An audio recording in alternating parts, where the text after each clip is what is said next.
Assalamualaikum warahmatullahi wabarakatuh.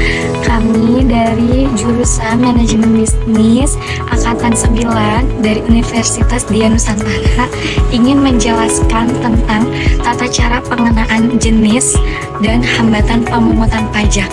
Ya, dan di sini saya ingin memperkenalkan teman-teman saya, yaitu ada Lulu Anggreni, Intan Fitriani, Cutinda, dan saya Lisa Irlina Prastiwi untuk mata pelajaran perpajakan dan dipimpin oleh dosen Bapak Laode. Nah, di sini saya ingin menjelaskan tentang stelsel pajak. Stelsel pajak sendiri ini merupakan suatu sistem yang sudah diatur dalam undang-undang. Undang-undang salah satunya yaitu untuk mengatur tata cara pemungutan. Stelsel pajak juga merupakan stelsel pemungutan yang digunakan untuk mengatur atau menghitung besarnya pajak yang dibayarkan oleh hak wajib pajak. Stelsel juga terbagi menjadi 3 bagian, yaitu ada stelsel nyata atau real, ada stelsel anggapan atau fiktif, dan ada stelsel campuran. Yang pertama ada stelsel nyata. Stelsel nyata juga merupakan salah satu jenis pajak pemungutan didasarkan oleh objek atas pajak penghasilan atau pajak nyata atas penghasilan.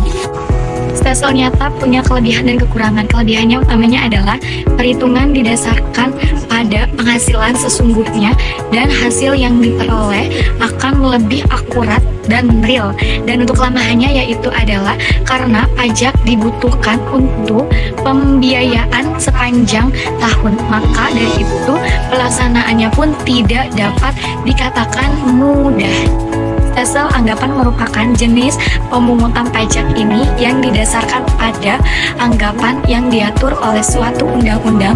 Anggapan yang dimaksud di sini dapat bermacam-macam, ialah pikirannya tergantung pada peraturan perpajakan yang berlaku. Keunggulan dari stelsel anggapan adalah pajak dapat dibayar selama tahun berjalan tanpa harus menunggu pada akhir tahun. Sedangkan kelemahannya adalah pajak yang telah dibayar wajib pajak tidak berdasarkan keadaan sesungguhnya.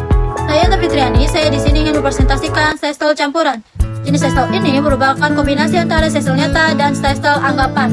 Pada awal tahun, besaran pajak dihitung berdasarkan suatu anggapan. Kemudian pada akhir tahun, besaran pajak disesuaikan dengan keadaan yang sebenarnya. Kekurangan dan kelebihannya. Kekurangannya adanya tambahan pekerjaan administrasi karena penghitungan pajak dilakukan 2 kali, yaitu pada awal tahun dan akhir tahun. Kelebihannya, pemungutan pajak sudah dapat dilakukan pada awal tahun pajak dan pajak dipungut sesuai besarnya pajak yang sesungguhnya terutang. Pajak memiliki 4 fungsi utama di Indonesia, yaitu 1. Fungsi anggaran, budgeting. Pajak digunakan sebagai sumber pendapatan negara untuk membiayai pengeluaran rutin dan pembangunan. 2. Fungsi redistribusi. Pendapatan distribution. Pajak berfungsi sebagai redistributor, pendapatan untuk menyimbangkan dan menyesuaikan pembagian pendapatan dengan kesejahteraan masyarakat.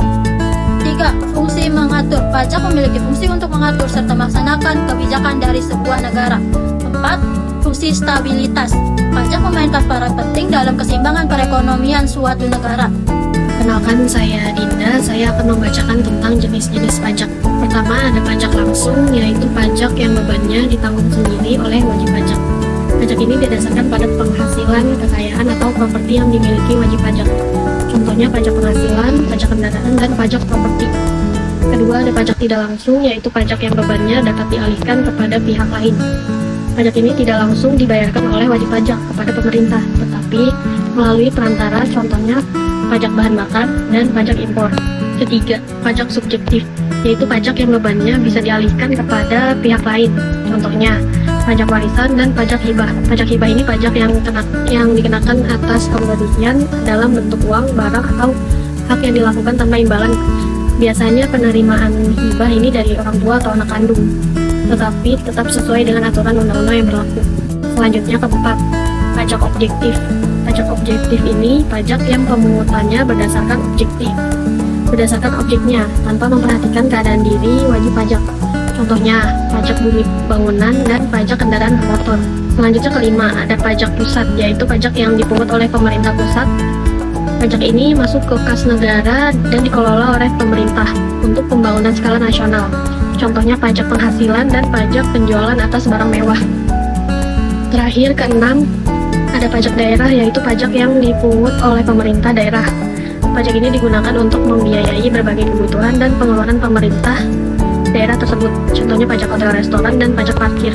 Berikutnya tentang hambatan dalam pemungutan pajak. Ada dua. Pertama adalah perlawanan pasif dan perlawanan aktif. Yang pertama ada perlawanan pasif. Struktur ekonominya, sumber daya yang terbatas, dan pertumbuhan ekonomi yang lambat. Untuk perkembangan intelektual dan moralnya, kurangnya kesadaran dan kesadaran hukum di masyarakat. Dan sistem pemungutan pajak pada perlawanan pasif itu kurangnya transparansi dan kesederhanaan dalam sistem pemungutan pajak. Lalu untuk perlawanan aktifnya, ada perlawanan dari wajib pajak, yaitu tidak melaporkan pajak dan tidak membayarkan pajak, dan perlawanan dari pihak lain seperti korupsi dan keterlibatan organisasi kriminal. Halo teman-teman, perkenalkan nama saya Lula Amelia Angguni. Di sini saya akan melanjutkan presentasi di slide selanjutnya yang membahas tentang hambatan lain dalam pemungutan pajak. Pajak adalah salah satu sumber utama pendapatan negara yang mendukung berbagai program pembangunan. Namun dalam praktiknya, pemungutan pajak seringkali menghadapi berbagai hambatan-hambatan utama seperti yang sudah dijelaskan oleh teman saya sebelumnya. Nah, kali ini mari kita lihat lebih dekat apa saja hambatan-hambatan lain tersebut. Yang pertama, kurangnya regulasi dan regulasi yang tidak jelas. Maksudnya adalah banyak regulasi pajak yang tidak sinkron dan sulit dipahami, sehingga membuat wajib pajak bingung. Yang kedua, kurangnya pengawasan dan pengawasan yang tidak efektif. Pengawasan yang tidak menyeluruh menyebabkan banyak wajib pajak yang tidak patuh. Yang ketiga, kurangnya kesadaran tentang kewajiban membayar pajak dan hukum pajak. Hal ini mengakibatkan rendahnya pemahaman masyarakat tentang pentingnya pajak dan aturan yang mengatur. Lalu yang keempat, adanya kesenjangan sosial dan ekonomi yang tinggi.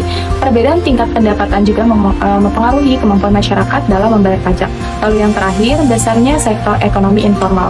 Banyak pelaku ekonomi yang tidak terdata sehingga sulit untuk dipajaki. Upaya untuk mengatasi hambatan-hambatan dalam pemungutan pajak. Ada beberapa upaya yang dapat dilakukan untuk mengatasi hambatan-hambatan utama dan hambatan-hambatan lain dalam pemungutan pajak. Yang pertama, meningkatkan sosialisasi dan edukasi kepada masyarakat. Ini termasuk dengan mengadakan kampanye dan program edukasi tentang pentingnya pajak. Lalu yang kedua, mempermudah sistem perpajakan. Hal ini dengan melakukan simplifikasi prosedur dan sistem perpajakan agar lebih mudah dipahami dan diikuti oleh wajib pajak. Lalu yang ketiga, memperkuat penegakan hukum di bidang perpajakan. Penegakan hukum harus lebih tegas terhadap pelanggar-pelanggar pajak. Lalu yang terakhir, memperbaiki sistem administrasi perpajakan. Hal ini dengan melakukan optimalisasi sistem administrasi agar lebih efisien dan efektif. Sebagai kesimpulan, sistem perpajakan adalah pilar utama dalam pendanaan negara dengan berbagai metode pemungutan yang dirancang untuk keadilan dan efisiensi. Pajak tidak hanya sebagai sumber pendapatan, tetapi juga alat retribusi dan stabilitas ekonomi. Meski menghadapi tantangan seperti kurangnya kesadaran masyarakat, struktur ekonomi yang belum optimal, dan masalah administrasi serta regulasi, upaya peningkatan terus dilakukan melalui edukasi, penyederhanaan sistem, dan penegakan hukum. Dengan pemahaman ini, kita semua dapat berperan aktif dalam mendukung sistem perpajakan yang lebih adil dan efektif demi kesejahteraan bersama. Mari kita sama-sama berperan aktif dalam mendukung dan memperbaiki sistem perpajakan demi masa depan yang lebih baik untuk kita semua. Sekali lagi, terima kasih atas perhatian Bapak atau Ibu dan teman-teman sekalian. Kurang lebihnya mohon maaf. Sekian presentasi dari kami. Wassalamualaikum warahmatullahi wabarakatuh.